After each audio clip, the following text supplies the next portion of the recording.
وبحمده سبحان الله وبحمده سبحان الله وبحمده سبحان الله وبحمده سبحان الله وبحمده سبحان الله وبحمده سبحان الله العظيم وبحمده اللهم صل على حبيبك سيدنا محمد وعلى آله وصحبه وسلم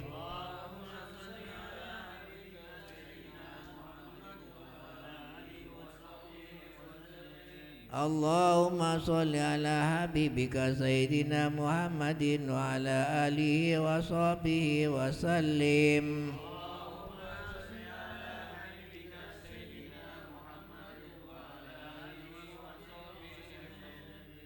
اللهم صل على حبيبك سيدنا محمد وعلى آله وصحبه وبارك وسلم أجمعين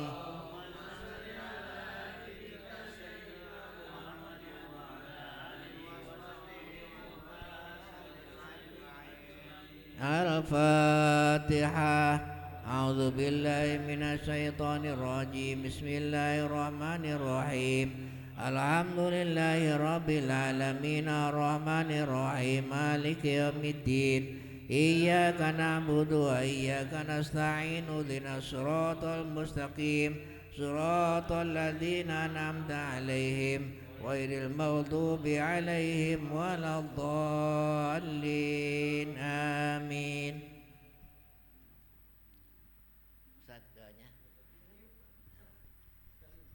Astagfirullahaladzim, astagfirullahaladzim, astagfirullahaladzim. Bismillahirrahmanirrahim. Alhamdulillahirabbil alamin.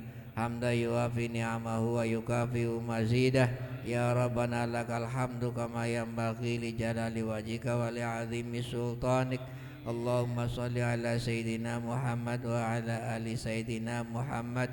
Allahumma taqabbal wa awsil sawaba ma qara'nahu minal Qur'anil azim wa ma halalna ma sabahna ma astaghfarna ma sallaina ala sayyidina Muhammadin sallallahu alaihi wasallam wa ila jami'i ikhwanihi minal anbiya'i wal mursalin wal awliya'i wasyuhada was solihin wa sahabati wa tabi'in wal ulama'il amilin wal musannifin al mukhlisin wa jami'il mujahidin fi sabilillahi rabbil alamin wal malaikatil muqarrabin khususan Syekh Abdul Qadir Jailani thumma ila arwahi jami' ahlil qubur minal muslimina wal muslimat wal mu'minina wal mu'minat al ahya'i minhum wal amwat thumma khususan ila ruhi almarhumah yang telah memimpin daripada musola dakwatul falah yang sebelumnya.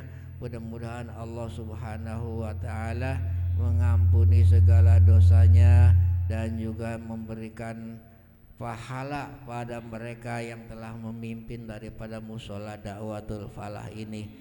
Al-Fatihah. A'udzubillahi minasyaitonirrajim. Bismillahirrahmanirrahim. Alhamdulillahirabbil alamin arrahmanirrahim maliki yaumiddin.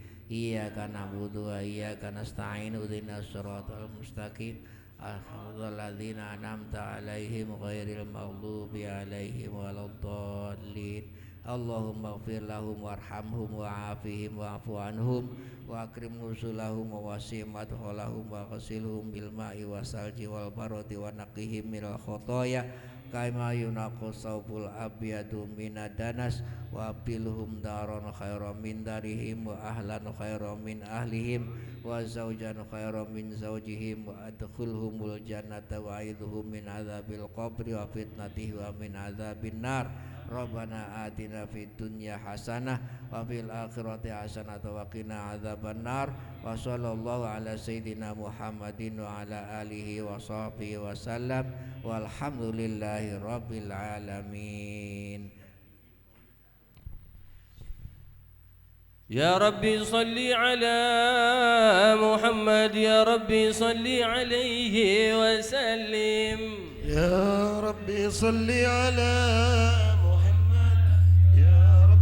صل عليه وسلم يا ربي صل على محمد حبيبك الشافع المشفع يا ربي صل على محمد يا ربي صل عليه الله وسلم يا ربي صل على محمد على الورى رتبة وأرفع يا ربي صل على محمد يا ربي صل عليه وسلم الله يا ربي صل على محمد أسمى البرايا جاها وأوسع يا ربي صل على محمد يا ربي صل عليه وسلم يا ربي صل على محمد واسلك بنا ربي خير مهيا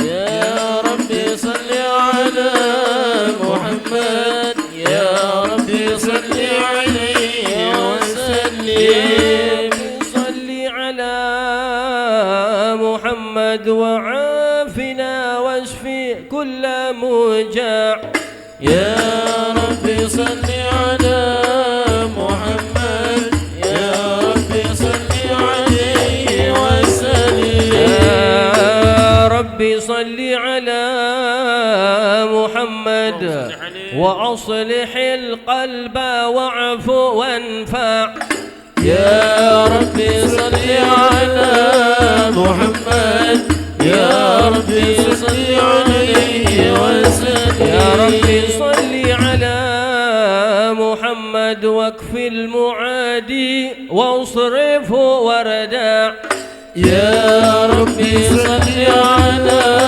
محمد يا ربي صل عليه وسلم يا ربي صل على محمد نحل في حصنك الممنع يا ربي صل على محمد يا ربي صل عليه وسلم يا ربي صل على محمد رب ارضى عنا رضاك الأرفع يا ربي صل على محمد يا ربي صل عليه وسلم يا ربي صل على محمد واجعل لنا في الجنان مجمع يا ربي صل على محمد يا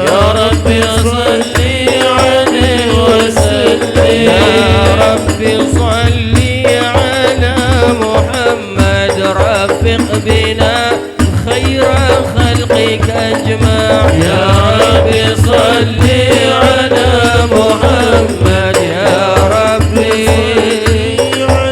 وسلم يا ربي صل على محمد يا ربي صل عليه وسلم يا ربي صل على محمد يا ربي صل عليه وسلم اللهم صل وسلم وبارك عليه وعلى آله أعوذ بالله من الشيطان الرجيم بسم الله الرحمن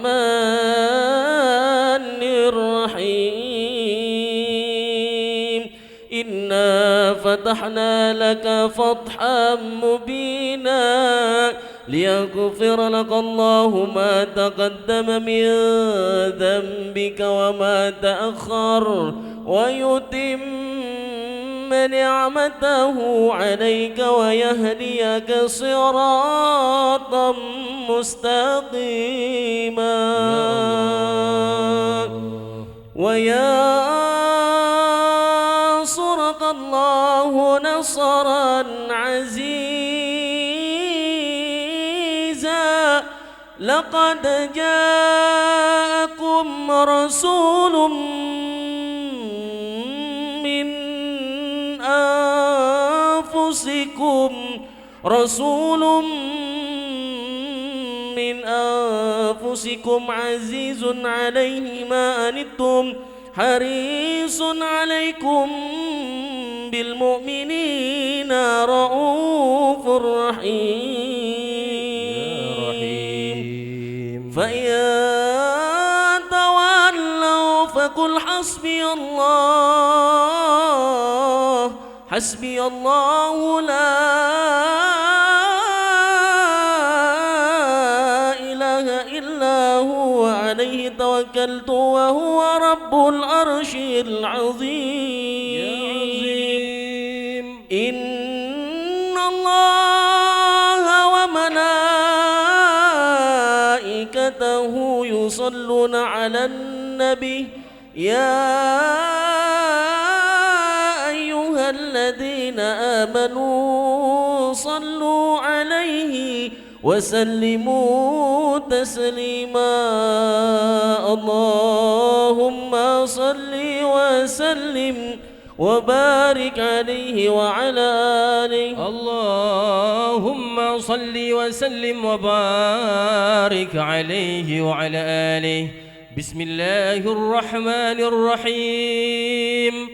الحمد لله الذي هدانا بعبده المختار من دعانا إليه بالإذن وقد نادانا لبيك يا من دلنا وحدانا صلى عليك الله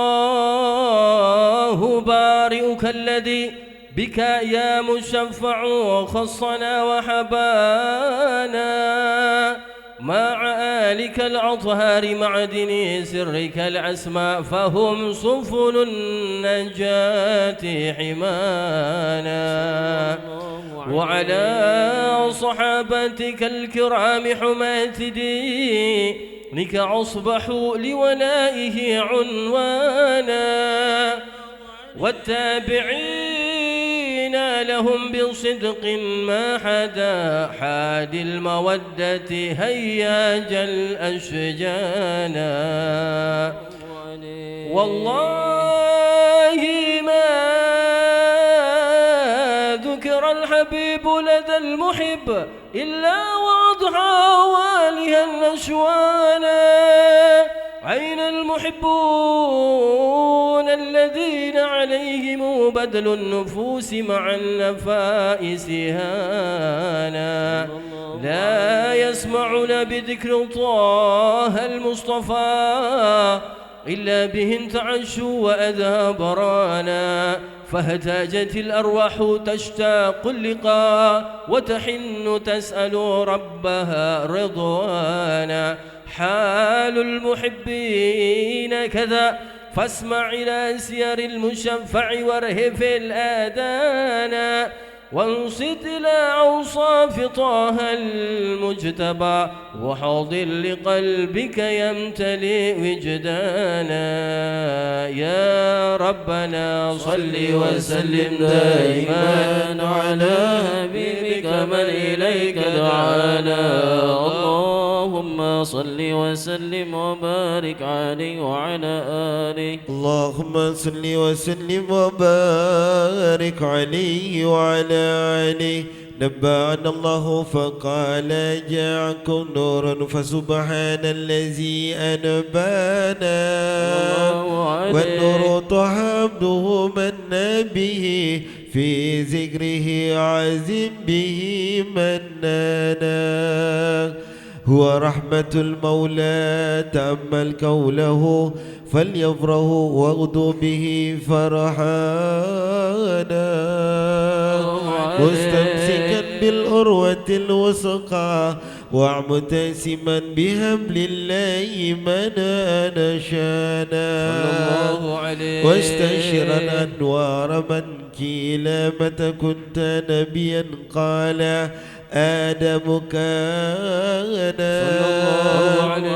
بين التراب وبين ماء فاستفق من قبلة أنزى وكن يقظانا وأعبر إلى أسرار ربي لم يزل ينقلني بين الأخيار مصانا لم تفترق من شعبتين إلا أنا في خيرها حتى بروزي عانا صلى الله عليه فأنا خيار من خياري قد خرجت من نكاه لإلهي صانا طهره الله وما وتاره وما براك مثلي نسانا وبحبه وبذكره ونصره وتوكير رب العرش قد أوصانا يا ربنا صل وسلم دائما على حبيبك من إليك دعانا اللهم صل وسلم وبارك عليه وعلى آله شيل الله شيل الله شيل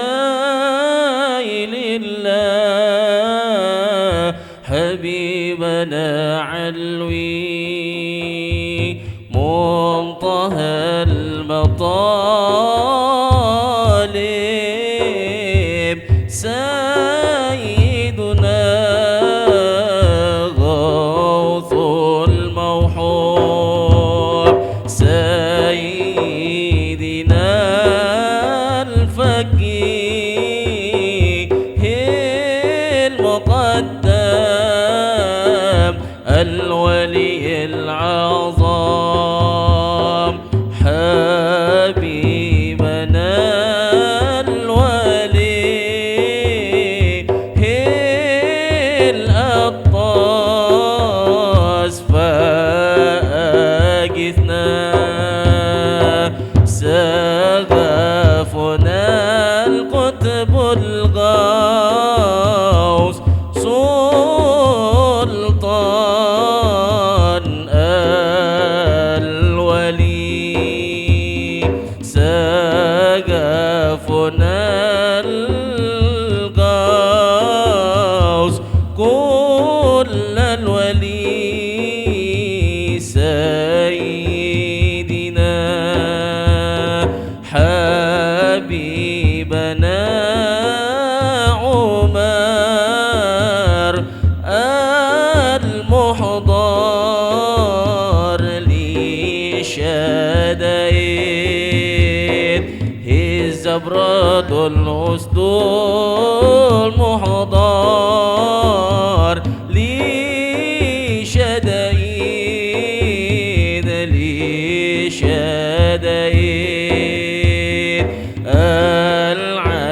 العيدروس الأكبر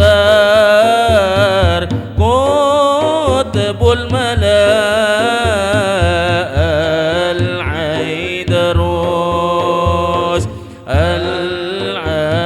العيدروس الأكبر محيي النفوس شمس سموس الشيخ علي سكران قطب المستور سيدي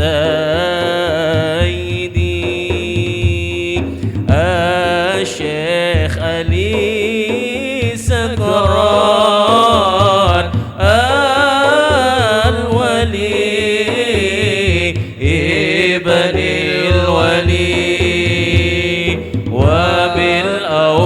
وبالأولياء في جوائر فان كل البلاء منهم بعد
وفي Pekalongan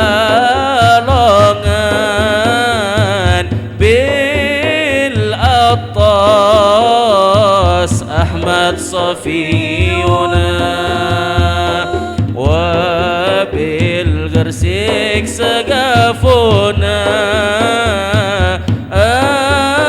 أبو بكر قدوتنا وفي ملام شيوخنا وقطبنا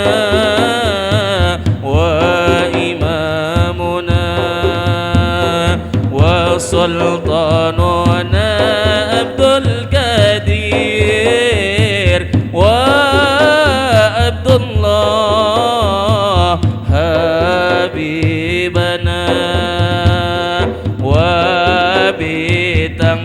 وبتنقل يسير كل أمور حبيب صالح تنقل وبتنقل يسير كل أمور حبيب صالح تنقل وبتنقل يسير كل أمور حبيب صالح تنقل وجميع بلاوي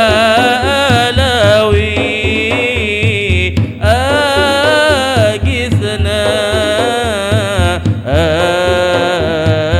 أغثنا من كل بلية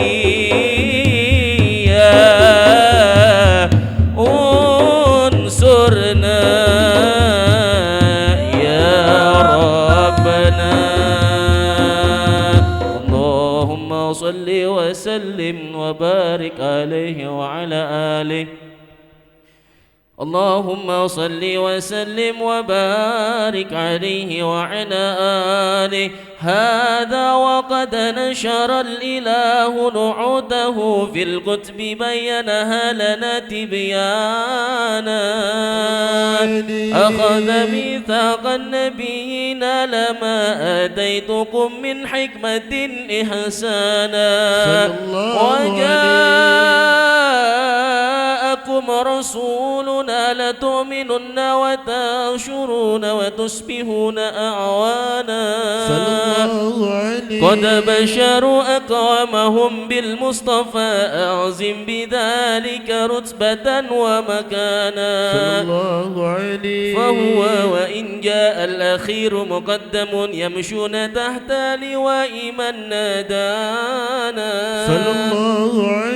يا أمة الإسلام أول شافع ومشفع أنا قد لا أتوانا حتى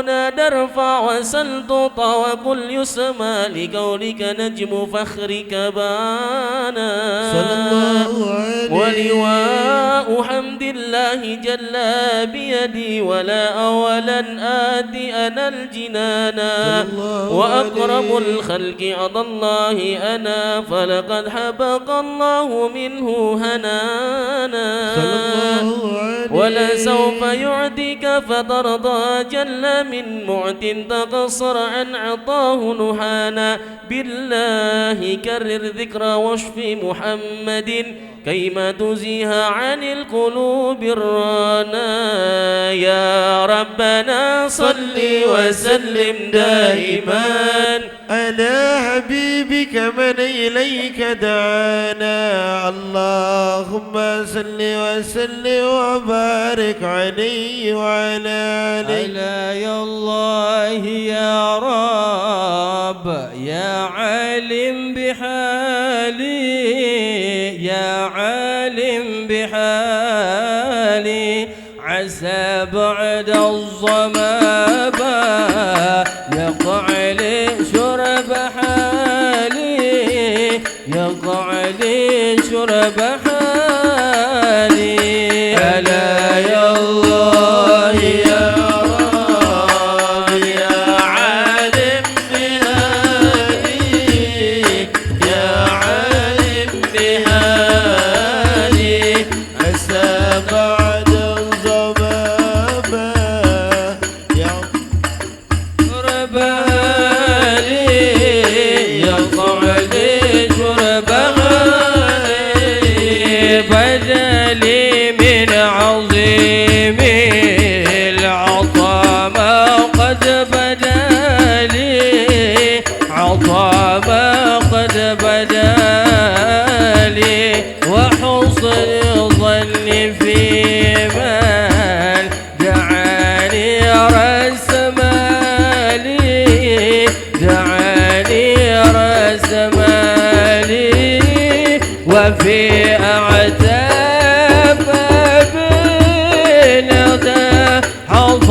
بعد ضمما يا طالي شرب لي طالي شرب حالي وهببنا كل ما ترجي وقبل سؤالي وقبل سؤالي وعلمنا علوم الصلاطين الرجال سلاطين الرجال ووافقنا لما نرتضي في كل حال ووافقنا لما نرتضي في كل حال وحببنا إلى المصطفى مولى البلاد يا مولى بلال أنا يا الله يا رب يا عالم بهالي يا عالم بهالي عسى بعد الظمام يقع لي شرب هالي يقع لي شرب هالي سبحان الله الحمد لله ولا إله إلا الله والله أكبر سبحان الله الحمد لله ولا إله إلا الله والله أكبر سبحان الله الحمد لله ولا إله إلا الله الله أكبر سبحان الله الحمد لله ولا إله إلا الله والله أكبر ولا حول ولا قوة إلا بالله العلي العظيم في كل لحظة عبد عدد خلقه ورضا نفسه وزنة عرشه ومداد كلماته وتجلت الأنوار من كل الجهات فوقت ميلاد المشفع هانا وقبيل فجر أبرز شمس الهدى ظهر الحبيب مكرما ومصانا صلى الله على محمد صلى الله عليه وسلم صلى الله على محمد صلى الله عليه وسلم أبرز الله المشفع صاحب القدر المرفع فملا نور الأواحي برسول الله عما كل الكون أجمع يا نبي سلام عليك يا رسول سلام عليك يا حبيب سلام عليك يا رسول الله صلوات الله عليك قالوك ساد أو سلام مشركين وبنا الشرك تصدع ودنا وقت الهداية برسول الله وحمى الكفر تزعزع يا نبي سلام عليك يا رسول سلام عليك يا حبيب سلام عليك يا رسول الله صلوات الله عليك مرحبا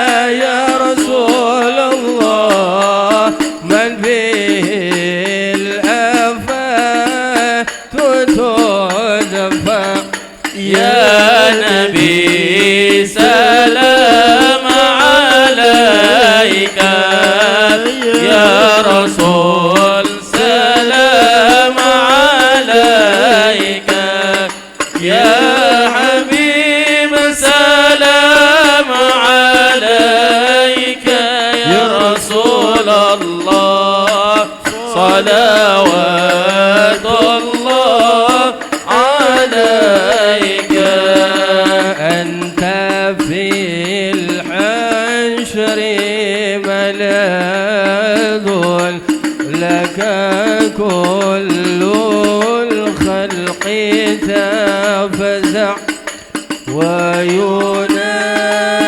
وينادون ترامى قد دها من هول الأفضاء وينادون ترامى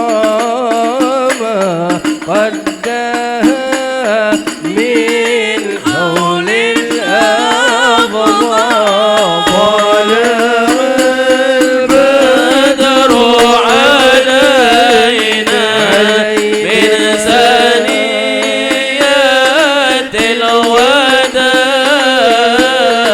وجب الشكر علينا ما دعا لله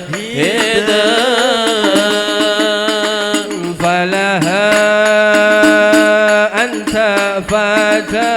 فتسجد وتنادى شفع تشفع فعليك الله صلى ما بدا نور وشاشا ما بدا النور وشاشا طلع البدر علينا من ثنيات الوداع وجب الشكر علينا ما دعا لله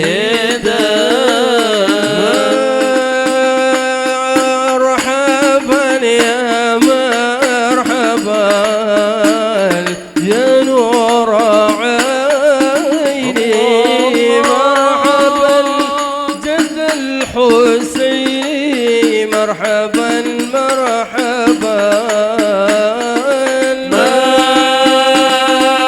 مرحبا يا مرحبا يا نور عيني مرحبا جد الحسين مرحبا مرحبا وبك الرحمن نسأل وإله العرش يسمع يا رسول الله يا عظيم المن يا رب شملنا بالمصطفى أجمل صلى الله على محمد مرحبا صلى الله عليه وسلم مرحبا صلى الله على محمد مرحبا صلى الله عليه وسلم مرحبا وفيه فانظر إلينا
Alhamdulillahirrahmanirrahim. Hadirin para jemaah sekalian, demikian tadi sama-sama telah kita ikuti pembacaan tahlil dan tahmid yang dilanjutkan dengan pembacaan riwayat singkat Maulidin Nabi sallallahu alaihi wasallam yang dipimpin oleh guru kita Al-Mukarram Al-Ustaz Kamali Said, dan juga pembacaan riwayat singkat Maulidin Nabi sallallahu alaihi wasallam yang dibacakan dipimpin oleh rekan-rekan dari Majlis Syababul Muhajirin. Kita bermohon pada Allah Subhanahu wa taala, mudah-mudahan apa-apa yang telah kita bacakan tadi mudah-mudahan selain menjadi sebab turunnya rahmat dan ampunan dari Allah Subhanahu wa taala, mudah-mudahan juga menjadi sebab bertambah kecintaan kita kepada baginda Nabi Muhammad sallallahu alaihi wasallam. Amin ya rabbal alamin.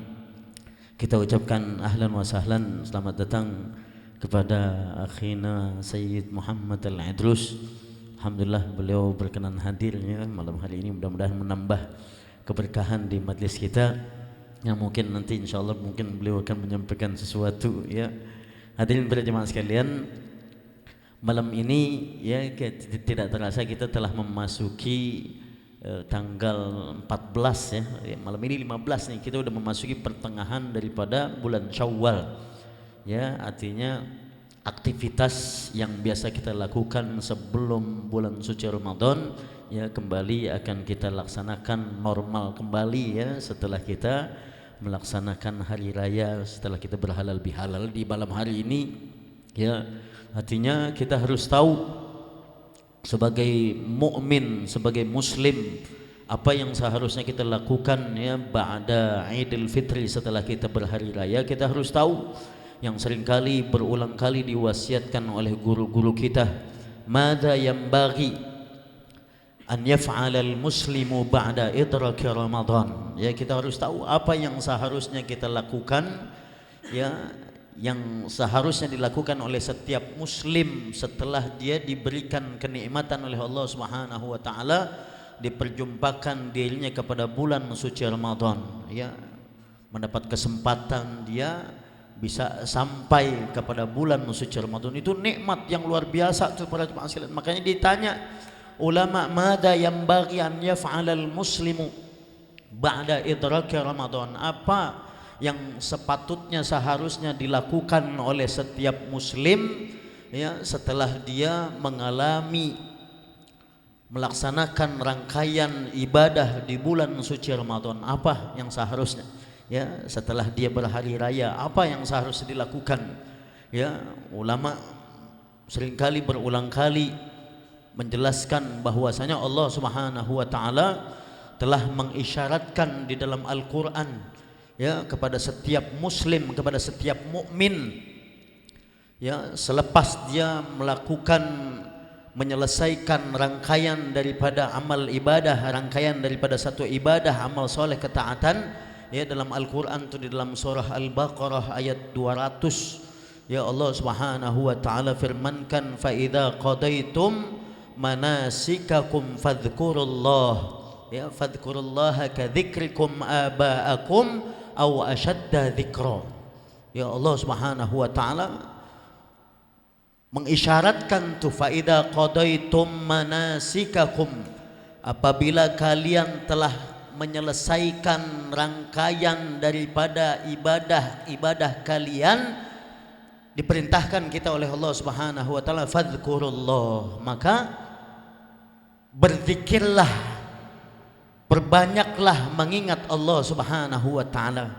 Kadzikrikum aba'akum aw ashadda dzikra, ya sebagaimana engkau memperbanyak menyebut-nyebut tentang nenek moyang kalian. Itu ada kebiasaan zaman jahiliyah dulu ya, kebiasaan orang-orang terdahulu, mereka ya punya kebiasaan selalu menceritakan, membangga-banggakan orang tua mereka, nenek moyang mereka. Maka Allah Subhanahu wa taala perintahkan kepada umat baginda Nabi Muhammad sallallahu alaihi wasallam ya supaya apa? Diganti tuh kebiasaan ya mengulang-ulang, memperbanyak menceritakan, membangga-banggakan orang tuanya. Maka Allah Subhanahu wa taala perintahkan supaya apa? Fadhkurullah.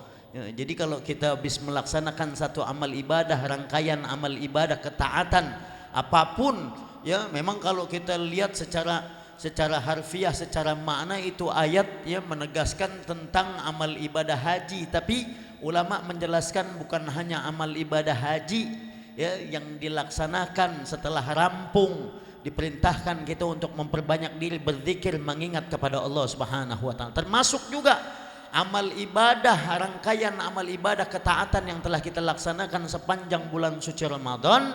Manakala rampung kita selesai kita melaksanakan semua itu, diperintahkan juga kita fadhkurullah, untuk kita memperbanyak berzikir mengingat Allah Subhanahu wa taala ya. Jadi ada rangkaian zikir ya, baik secara apa? Secara bima'nal a'am wa bima'nal akhas. Ada rangkaian zikir tuh ya, yang bima'nal a'am atau bima'nal akhas, artinya zikir yang tepat nih bagi kita nih yang telah diperjumpakan kita mendapatkan nikmat dari Allah Subhanahu wa taala, mengalami ya bulan suci Ramadan, kita diberikan kesempatan oleh Allah Subhanahu wa taala bisa melaksanakan amal ibadah ketaatan di bulan suci Ramadan.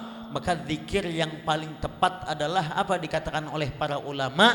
Al-i'tirafu bit-taqsiri, al-i'tirafu bit-taqsiri wat-tafriti ala adai au qiyami huquqi Ramadan. Ini zikir yang paling tepat nih para jemaah sekalian. Apa? Al-i'tiraf, rasa pengakuan kita, kesadaran diri kita akan ketidakmaksimalan kita, akan ketidakmampuan kita mengisi waktu-waktu kita, memanfaatkan, memuliakan hari-hari kita sepanjang bulan suci Ramadan yang seharusnya kita pakai buat apa? Buat kita memuliakan, mengisi waktu-waktu kita sepanjang bulan suci Ramadan ya, nggak maksimal kita Betapa kita sebelum bulan suci Ramadan kita seringkali bermohon pada Allah Subhanahu wa taala. Berulang kali kita minta tuh dari sejak memasuki bulan Rajab. Allahumma barik lana fi Rajab wa Sya'ban faballighna Ramadan. Ya, kita minta itu berulang kali itu. Begitu kita dikasih nikmat oleh Allah Subhanahu wa taala, diperjumpakan kita oleh Allah Subhanahu wa taala kepada bulan suci Ramadan, dikasih nikmat kita, dikabulin permohonan kita oleh Allah Subhanahu wa taala sampai umur kita kepada bulan suci Ramadan. Akan tetapi enggak maksimal kita menggunakan mengisi waktu-waktu kita sepanjang bulan suci Ramadan ya dengan berbagai macam bentuk ketaatan pada Allah Subhanahu wa taala. Justru banyakkan tidurnya kita. Ya, bisa puasa aja udah alhamdulillah. Ya, enggak sesuai itu ya dengan apa yang kita mohonkan kepada Allah Subhanahu wa taala. Kita bukan termasuk orang yang mensyukuri nikmat yang Allah Subhanahu wa taala berikan kepada kita, diperjumpakan kita kepada bulan suci Ramadan, enggak kita manfaatkan sebaik-baiknya tuh. Ya, bukan begitu para jemaah sekalian. Ya, maka zikir yang paling tepat adalah al-i'tiraf tuh. Al-i'tiraf bitaksiri والتفريط على أداء أو على قيام شهر رمضان على أداء أو قيام حقوق رمضان. Ya, artinya zikir yang paling tepat adalah ya rasa pengakuan kita, ya kesadaran kita akan ketidakmaksimalan kita, akan ketidakmampuan kita menegakkan bulan suci Ramadan, menegakkan hak-hak bulan suci Ramadan. Maka kalau udah ada dalam diri kita tuh al-i'tiraf, rasa pengakuan kita, maka akan melahirkan yang namanya istighfar para jemaah sekalian. Ya, kita kalau udah ngaku, ya Allah, bulan suci Ramadan kemarin enggak maksimal saya. Ya, di tahun-tahun yang lalu bisa saya khotam 5 bahkan sampai 10 kali. Bulan Ramadan kemarin 1 aja boro-boro enggak khatam saya sekali juga. Ya Allah. Tuh rasa al-i'tiraf tuh begitu tuh. Maka kalau kita udah ada dalam diri kita al-i'tiraf, rasa pengakuan kita ya akan ketidakmampuan kita, ketidakmaksimalan kita, betul-betul kita memuliakan, menegakkan hak-hak bulan suci Ramadan, maka niscaya akan melahirkan yang namanya istighfar para jemaah sekalian. Kita kalau lagi sedang ingat kemarin bulan Ramadan, kita dikasih nikmat oleh Allah, bisa diperjumpakan kita oleh Allah kepada bulan suci Ramadan, enggak kita manfaatkan sebaik mungkin tuh bulan suci Ramadan. Ya, kita nyesel para jemaah sekalian. Maka dari penyesalan itu tuh ya akan melahirkan istighfar. Astagfirullah. Maka dengan istighfar ini ya menjadikan kita ya bisa terus dekat kepada Allah. Nih para jemaah sekalian, ini yang diperintahkan oleh para ulama, ini yang dilakukan. Ya, bahkan kalau kita dengar cerita ulama-ulama terdahulu, ya bagaimana orang-orang terdahulu di zaman salafun saleh terdahulu, ya mereka ya selalu ada rasa khawatir, tingkat kekhawatiran mereka begitu tinggi, ya takut khawatir tuh amal ibadah ketaatan yang telah mereka laksanakan sepanjang bulan suci Ramadan. Mereka khawatir, takut nggak diterima oleh Allah. Makanya mereka itu 6 bulan ke depan habis dari sepeninggal mereka daripada bulan suci Ramadan, sepeninggal bulan suci Ramadan, mereka selalu minta kepada Allah Subhanahu wa taala, Allahumma rabbana taqabbal minna siyamana wa salatana wa ruku'ana wa qiyamana. Ya, mereka minta wa tammim taqsirana, minta disempurnakan oleh Allah Subhanahu wa taala segala macam kekurangan amal ibadah ketaatan yang telah mereka laksanakan di bulan suci Ramadan. Mereka selalu minta kepada Allah Subhanahu wa taala agar disempurnakan oleh Allah Subhanahu wa taala. 6 bulan ke depan itu para jemaah sekalian, 6 bulan ke depan dari sepeninggal bulan suci Ramadan, saking khawatirnya mereka. Maka ya kita amalkan semacam ini, karena orang yang ada rasa kekhawatiran dalam dirinya, ya kalau Allah Subhanahu wa taala enggak menerima ketaatan amal ibadahnya, itu diantara ya min alamati qabulil a'mal, itu diantara tanda diterimanya satu ketaatan oleh Allah Subhanahu wa taala. Ya, manakala ada dalam diri kita tuh rasa khawatir kita kalau amal ibadahnya terutama yang kita lakukan di bulan suci Ramadan, khawatir kita takut-takut nggak diterima oleh Allah Subhanahu wa taala. Itu kata para ulama, itu dikatakan min alamati qabulil a'mal, di antara tanda diterimanya ketaatan amal ibadah seorang hamba manakala ada dalam diri itu kekhawatiran para jemaah sekalian. Ya, bukan belapah masa bodoh amat mau diterima mau enggak, yang penting gue udah ibadah. Penting kita memohon pada Allah Subhanahu wa taala agar semua amal ibadah ketaatan kita diterima oleh Allah Subhanahu wa taala, menjadi amal ibadah ya yang makbulah, yang diterima di sisi Allah Subhanahu wa taala. Itu para jemaah sekalian, ya. Dan juga yang berikutnya nih yang diperintahkan kita oleh para ulama, ya, menjadi tanda juga diterimanya ketaatan kita, amal ibadah kita yang telah kita lakukan terutama di bulan suci Ramadan. Itu tanda diterimanya juga itu ditandai dengan apa? Adanya ketersambungan kita dengan amal ibadah ketaatan yang baru para jemaah sekalian. Ya, itu Al-Imam Ibnu Rajab mengatakan juga tuh alamatu qabulit taati antu salabi taatin ba'daha. Ya, jadi termasuk di antara salah satu tanda diterimanya ketaatan amal ibadah kita, diterimanya oleh Allah Subhanahu wa taala, antu salabi taatin ba'daha, manakala ada ketersambungan kita kepada ketaatan yang baru para jemaah sekalian. Jadi ya, selepas kita melaksanakan puasa di bulan suci Ramadan, selepas kita melaksanakan amal ibadah ketaatan sepanjang bulan suci Ramadan, ya, selepas kita berhari raya masih ada ketaatan demi ketaatan yang bisa kita laksanakan para jemaah sekalian. Al-Quran yang kita baca di bulan suci Ramadan masih kita bisa baca lagi tuh, ya. Selepas kita ditinggal oleh bulan suci Ramadan masih bisa kita baca Al-Quran, masih bisa kita khotamin Al-Quran seminggu sekali kalau bisa, itu para jemaah sekalian, ya. Terus juga puasa yang kita laksanakan di bulan suci Ramadan, masih ada lagi puasa sunnah yang bisa kita kerjakan tuh di bulan suci Ramadan. Selepas sepeninggal bulan suci Ramadan masih ada puasa apa? Puasa Syawal, ya, man shoma ramadhana, ya. Terus wa atba'ahu sittan min syawalin, ya, faka'annama somat dahr. Itu ada hadisnya tuh, barang siapa yang melaksanakan puasa di bulan suci Ramadan kemudian disambungkan dengan puasa 6 hari di bulan Syawal, ya, maka sama seperti dia melaksanakan puasa setahun penuh para jemaah sekalian. Tuh, artinya masih bisa kita melaksanakan puasa lagi, masih ada puasa Ayyamul Bait, ya. Masih bisa lagi nanti ketaatan-ketaatan yang baru. Kita duduk di majlis ilmu nih yang sekarang nih udah akan mulai lagi dibuka nih majlis-majlis ilmu, majlis-majlis kebaikan kembali dibuka para jemaah sekalian.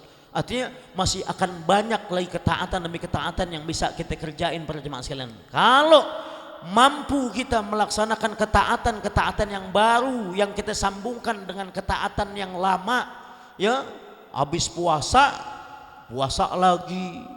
Ya, kayak sama kita baru selesai melaksanakan sholat fardu, sholat isya berjamaah. Udah selesai sholat isya, kita sambungkan dengan kita berzikir. Habis berzikir kita sambungkan lagi dengan apa? Dengan sholat sunnah ba'diyah. Habis sholat sunnah ba'diyah, sholat witir. Terus ketaatan demi ketaatan bisa kita kerjakan. Maka itu ketaatan yang baru itu menjadi tanda tuh diterimanya ketaatan kita oleh Allah Subhanahu wa taala, ya.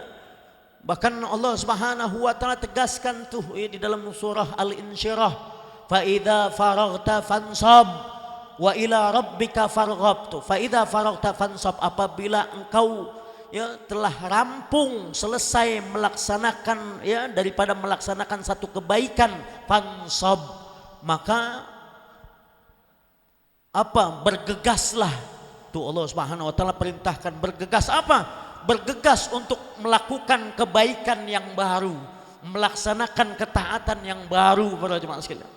Ya, jadi kita ini sebagai muslim, sebagai mukmin, jangan cukup kita melaksanakan satu ketaatan doang. Terus ketaatan demi ketaatan harus senantiasa tersambung pada diri kita para jemaah sekalian. Maka itu menjadi tanda diterimanya ketaatan kita oleh Allah Subhanahu wa taala. Tapi sebaliknya, wa alamatu raddiha, menjadi tanda tidak diterimanya ketaatan kita oleh Allah Subhanahu wa taala, antu shala bi ma'siyatin ba'daha. Tuh manakala ya ketaatan yang telah kita kerjakan terutama di bulan suci Ramadan lalu kita sambungkan dengan perbuatan maksiat, wal iyadu billah. Habis puasa malah kembali ya maksiat lagi, nongkrong lagi. Kadang-kadang bukan cuma nongkrong, kadang-kadang kita nemenin teman kita mabok, wal'iyadzubillah. Ya, ini yang kita hindarin para jemaah sekalian. Jangan sampai itu menjadi tanda ketaatan yang udah capek-capek kita kerjain menjadi apa? Amal ibadah yang mardudah tuh. Wa alamatu raddiha. Ya, itu menjadi tanda tidak diterimanya ketaatan kita oleh Allah Subhanahu wa taala, antu shala bi ma'siyatin ba'daha, manakala ya ketaatan yang telah kita laksanakan lalu kita sambungkan dengan perbuatan maksiat kepada Allah, wal iyadu billah. Ya, jadi tugas kita ya ba'da Idul Fitri, ba'da idraki Ramadan, menjadi tugas kita nih para jemaah sekalian selepas kita berhari raya tidak lain adalah mempertahankan apa yang telah Allah Subhanahu wa taala berikan kepada kita ya berupa ampunannya, keredoan yang udah kita dapat nih di hari raya Idul Fitri. Jangan sampai kita rusak kembali para jemaah sekalian. Ini terakhir nih ada satu riwayat ya, Al-Imam Wahab bin Munabbih pernah meriwayatkan satu hadits baginda Nabi sallallahu alaihi wasallam ya, beliau mengatakan apa? Jaa iblisu fi kulli yaumi Idul Fitri wa yasihu. Iblis datang setiap datang hari raya Idul Fitri itu iblis datang dalam keadaan nangis, teriak-teriak para jemaah sekalian. Wa yasihu. Iblis teriak setiap hari raya Idul Fitri. Lalu dikatakan fayastami'una indahu ahluhu. Lalu ketika itu berkumpul keluarga besarnya iblis tuh, para syaitan, seton-seton kumpul tuh bersama iblis. Melihat panglimanya, tuan besarnya nangis, maka ditanya tuh si iblis, ma aghdabaka ya sayyidana, apa gerangan yang membuat engkau marah wahai tuanku? Akhirnya panglima iblis nih, tuan besarnya iblis mengatakan, la syai', innallaha qad ghafara li ummati Muhammadin. Ane cuma merasa enggak nyaman katanya. Ya, hari ini adalah merupakan hari di mana Allah Subhanahu wa taala memberikan ampunannya buat umat Muhammad. Iblis nangis teriak-teriak tuh, merasa resah ketika umat baginda Nabi Muhammad sallallahu alaihi wasallam mendapatkan ampunan dari Allah, tuh mendapatkan keridhaan dari Allah. Ya, dia merasa apa? Sia-sia amaliyahnya, apa yang telah dilakukannya itu sepanjang 1 tahun dia merasa sia-sia. Ya, sebab hari raya Idul Fitri itu menjadi hari yang pernah disebut oleh baginda Nabi sallallahu alaihi wasallam yaumun jaizah. Hari di mana Allah Subhanahu wa taala memberikan penghargaannya kepada umat baginda Nabi Muhammad sallallahu alaihi wasallam, penghargaan yang Allah taala berikan buat umat Rasulullah sallallahu alaihi wasallam tidak lain adalah ampunan dan keridhaan dari Allah. Itu maka menjadi tugas kita nih para jemaah sekalian. Ini iblis nih lagi sedang mengatur siasat tuh, nggak bedanya Amerika tuh lagi gimana caranya bisa ngancurin Iran. Iblis pun saat ini lagi begitu nih, lagi merancang strategi siasat. Ya, makanya dikatakan oleh iblis ya kepada bala tentaranya, kepada keluarga besar iblis dikatakan apa? Fa'alaikum an tushghiluhum ya bil ladzati wal ma'asi. Mulai detik ini nih, mulai hari ini ya kalian harus lebih giat lagi nih bekerja untuk apa? Untuk menggoda umat Muhammad.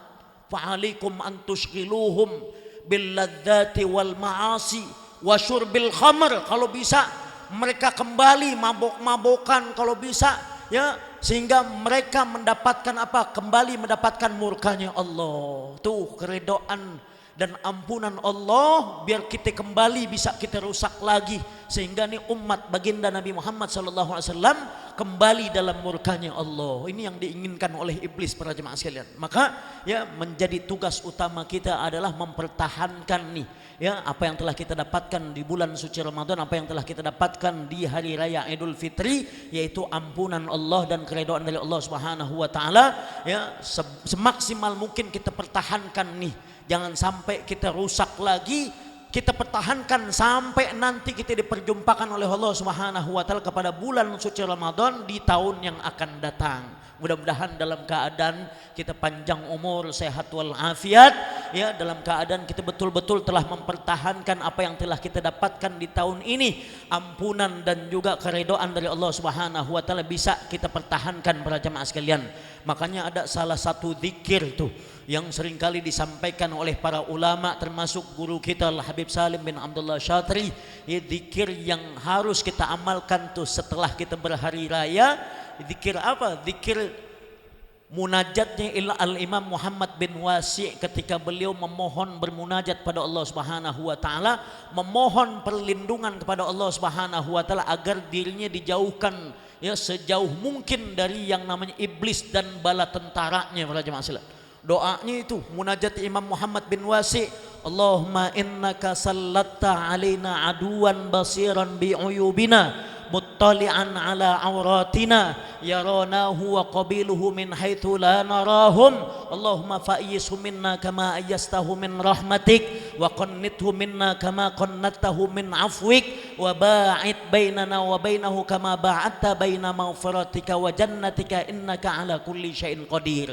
Bisa dicari tuh doa munajatnya Al-Imam Muhammad bin Wasi', yang banyak ulama mengatakan, Al-Habib Salim bin Abdullah Syatri pernah mengatakan siapa orang yang membaca munajat ini ya minimal 1 kali dia bisa baca di pagi hari habis subuh, ya maka dia akan menjadi seorang hamba Allah yang diberikan kemudahan bisa melaksanakan ketaatan kepada Allah. Tuh orang yang baca munajat tadi tuh ia diberikan kemudahan oleh Allah Subhanahu wa taala, dijauhkan dirinya dari yang namanya syaitan, iblis dan bala tentaranya para jemaah sekalian. Maka sedikit itu kita baca munajat setelah habis subuh dan juga habis maghrib tuh baca minimal 1 kali itu para jemaah sekalian. Ntar kita cari tuh munajat Imam Muhammad bin Wasi', ya bahkan diceritakan nih Imam Muhammad bin Wasi' ketika membaca munajat ini malamnya didatengin oleh iblis bersama bala tentaranya para jemaah sekalian. Iblis mendatangi, ya dikatakan apa? Anali ilaika hajatun ya imam Muhammad bin Wasi', ya benal Wasi', ane punya hajat, ane ada perlu sama ente. Lalu dijawab oleh Imam Muhammad bin Wasi', apa yang kau inginkan wahai la'in? Akhirnya Imam Muhammad bin Wasi' dipesenin oleh setan, la tu'allimin nasa hadat doa, jangan sekali-kali kau ajarkan doa ini kepada manusia. Iblis ketakutan, jangan ente ajarin ini doa nih kepada siapa? Kepada umat manusia. Ya, ane janji kalau ente nggak akan mengajarkan doa ini kepada manusia, kepada orang-orang yang lainnya, ane janji ane nggak akan pernah mengganggu ente dan juga keluarga ente. Tuh iblis sampai begitu, ya akhirnya Imam Muhammad bin Wasi' berjanji nggak akan ane dengarkan apa yang menjadi keinginan ente wahai la'in. Ane bakal ajarin ini doa kepada siapapun yang pengen mengamalkan, ane bakal ajarin. Maka kita amalkan para jemaah sekalian. Ini doa seringkali tuh diijazahkan oleh guru kita Al-Habib Salim bin Abdullah Syatri, ya penting untuk kita baca ya selepas kita berhari raya agar kita diberikan kemampuan oleh Allah Subhanahu wa taala bisa mempertahankan apa yang telah kita dapatkan ya di hari raya ini, yaitu ampunan Allah dan juga keridhaan dari Allah Subhanahu wa taala. Ya kita bermohon pada Allah Subhanahu wa taala, mudah-mudahan Allah Subhanahu wa taala kuatkan iman dan Islam kita, ya Allah Subhanahu wa taala istiqomahkan kita untuk selalu senantiasa berada dalam ketaatan pada Allah Subhanahu wa taala. Kita baca Ummul Quran suratul Fatihah, mudah-mudahan Allah Subhanahu wa taala berikan kita semangat yang baru untuk bisa melaksanakan ketaatan demi ketaatan nih pasca kita berhari raya. Allah Subhanahu wa taala jadikan kita termasuk min ahli taah. Allah Subhanahu wa taala jadikan kita termasuk hamba-hamba Allah yang selalu senantiasa menuntut ilmu agama Allah. ya ala hadhihi niyyah wa ala kulli niyatin salihah wa ila hadratin nabi Muhammadin sallallahu alaihi wasallam. Al-Fatihah. A'udzu billahi minasyaitonir rajim. Bismillahirrahmanirrahim. Alhamdulillahirabbil alamin arrahmanir rahim maliki yaumiddin iyyaka na'budu wa iyyaka nasta'in ihdinas siratal mustaqim siratal ladzina an'amta 'alaihim ghairil maghdubi 'alaihim waladdallin rabbighfirli wa liwalidayya amin.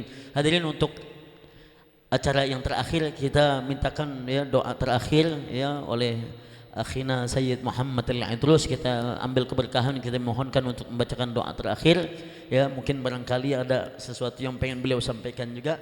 Oh iya, sebentar lupa. yang sebelum doa terakhir dibacakan, kita mohonkan nih ya Bapak Haji Syarif Hidayat ya selaku pimpinan DKM Musalla Da'watul Falah untuk menyampaikan sambutannya. Ya, mungkin barangkali ada pengumuman terkait ya aktivitas majlis kita di di Musalla Da'watul Falah. Ya, untuk itu kepada beliau kami persilakan dengan hormat, wa ilaihi falyatafaddal. Terima kasih Ustaz. Assalamualaikum warahmatullahi wabarakatuh. Alhamdulillahirabbil alamin wa binasta'in ala umuriddin waddin wassalatu wassalamu ala asrofil anbiya'i wal mursalin wa ala alihi wa sahbihi wasallim. Amma ba'du. Yang kami hormati Ustaz Jamaluddin Aminullah, Ustaz Kamali, Kang Boim, lupa namanya siapa? Abdur Rahim, Habib, dan siapa Ustaz? Muhammad Al-Idrus. Wah, ganteng ini ya kan, masih muda lagi. Terima kasih terus Bang Oji atas timnya untuk baca maulid, dan saya sebagai ketua mengucapkan juga terima kasih atas para tetangga sebagai donatur takjil dan donatur acara malam ini. Semoga diberikan pahala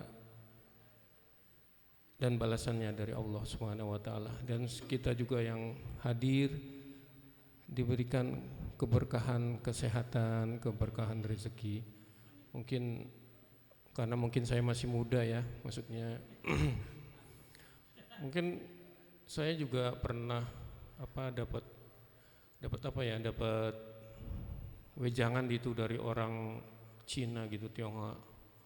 Lo kalau mau sukses ikut ngaji gitu, musolah, sampai ngomong gitu. Jadi mungkin ya saya juga kalau lagi galau itu, galau apaan aja lah, masa depan apa gitu kan, ya larinya ya ke musola, ke pengajian. Mungkin saya dapat iramanya gitu, jadi denger ketimpring gitu ya, kita seneng gitu, waduh alhamdulillah gitu. Jadi kalau galau-galau dunia lah gitulah, masalah percintaan, ekonomi gitu, alhamdulillah kalau diri saya tuh udah ketimpring, udah hilang tuh kayaknya, alhamdulillah sih. Jadi ya gitu dah, mudah-mudahan para kaum muda ini bisa terima iramanya gitu. Kalau lagi galau ya jangan mabok-mabokan lah ya kan. Ya itu gitu aja mungkin dari saya kan, dari bukan ustadz ya, mungkin dari sesama pernah muda kali ya. Ya deh, terima kasih gitu aja, terima kasih. Assalamualaikum warahmatullahi wabarakatuh. Waalaikumsalam warahmatullahi wabarakatuh. Saya sampai lupa tadi. Pak Haji, biasa kita mintakan sambutannya. Alhamdulillah, terima kasih kita ucapkan kepada Bapak Haji Syarif Hidayat yang telah menyampaikan sambutannya selaku pimpinan DKM Musalla Da'watul Falah. Kita doakan beliau panjang umur, sehat walafiat, dimudahkan segala urusannya ya, segala usahanya diberikan keberkahan ya. Mudah-mudahan ya apa yang beliau berikan, khidmah beliau untuk Musalla Da'watul Falah buat kita juga Majlis Syabab Muhajirin, mudah-mudahan menjadi pemberat timbangan amal kebaikan beliau. Amin ya rabbal alamin. Hadirin para jemaah sekalian, ya terakhir kita mohonkan doa terakhir dibacakan dipimpin oleh Al-Mukarram Al-Ustaz Al-Habib Muhammad Al-Idrus, wa ilaihi falyatafaddal mashkura. Sallu ala Muhammad.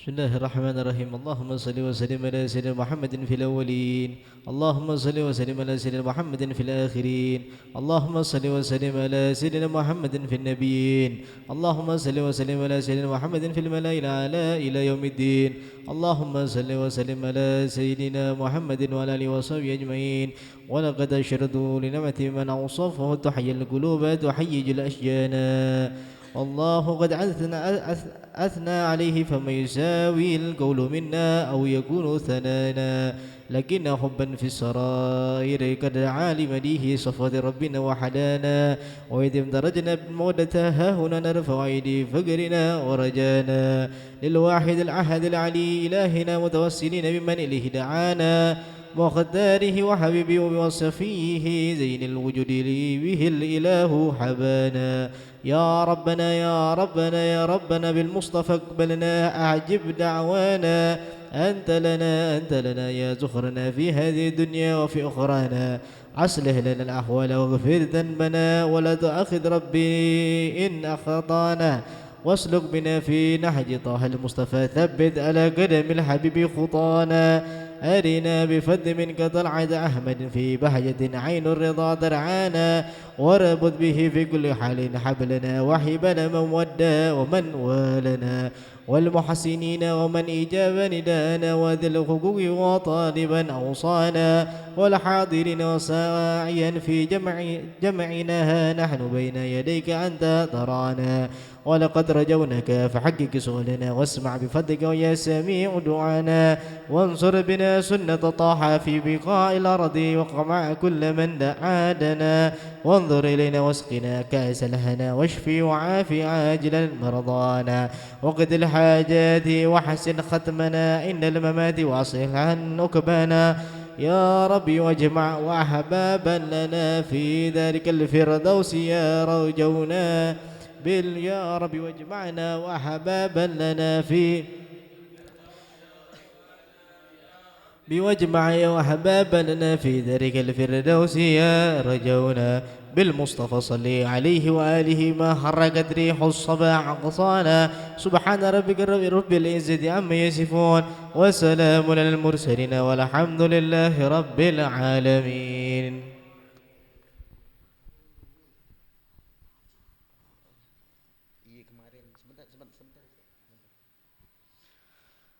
Amin amin kabul insyaallah. Hadirin para jemaah sekalian, alhamdulillah sama-sama telah kita ikuti rangkaian acara kita di malam hari ini, acara halal bihalal kita. Ya, nanti kita akhiri setelah kita membaca doa tadi dengan diakhiri pembacaan doa penutup. Ya, kita lanjutkan dengan bermusafahah. Ya, mungkin ada di antara teman-teman yang belum berjabat tangan ya, dari sejak Lebaran belum ketemu, maka kita gunakan manfaatkan kesempatan ini untuk sama-sama kita berjabat tangan ya, maka berakhirlah acara kita pada malam hari ini. Mudah-mudahan Allah Subhanahu wa taala pertemukan kita di majlis-majlis yang berikutnya. Hadanallahu wa iyyakum ajma'in wal afu minkum. Wassalamualaikum warahmatullahi wabarakatuh.